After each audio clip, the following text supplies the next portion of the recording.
오늘의 말씀은 누가복음 22장 66절에서 71절입니다. 날이 셈의 백성의 장로들 곧 대제사장들과 서기관들이 모여서 예수를 그 공회로 끌어들여 이르되 네가 그리스도이거든 우리에게 말하라.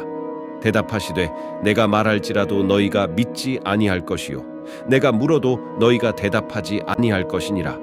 그러나 이제부터는 인자가 하나님의 권능의 우편에 앉아 있으리라 하시니 다 이르되 그러면 네가 하나님의 아들이냐. 대답하시되 너희들이 내가 그라고 말하고 있느니라. 그들이 이르되 어찌 더 증거를 요구하리요 우리가 친히 그 입에서 들었노라 하더라. 오늘의 만나. 이스라엘 사람들 특히 서기관과 바리새인들은 바벨론 포로 귀환 이후 하나님을 두려워했습니다. 그래서 하나님의 이름을 부르지 못했습니다.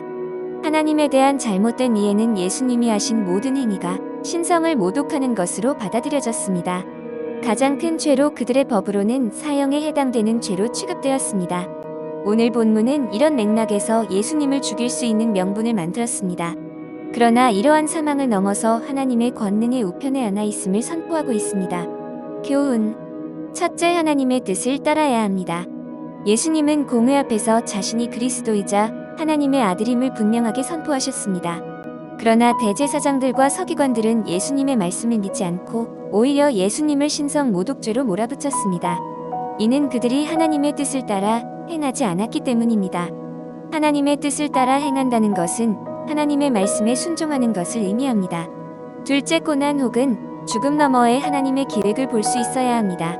예수님은 공회 앞에서 사형 선고를 받으셨습니다. 이는 예수님에게 큰 고난이었습니다. 그러나 예수님은 이러한 고난을 통해서 인류를 구원하시는 하나님의 계획을 이루셨습니다.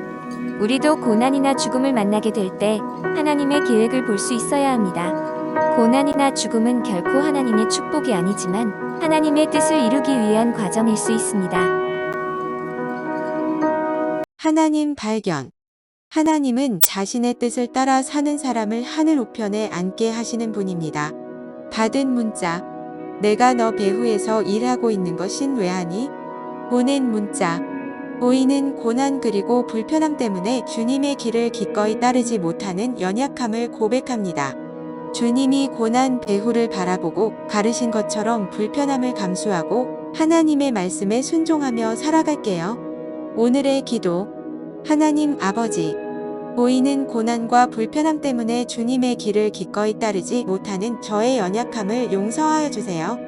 주님이 고난 배후를 바라보고 가르신 것처럼 불편함을 감수하고 하나님의 말씀에 순종하며 살아가게 하소서.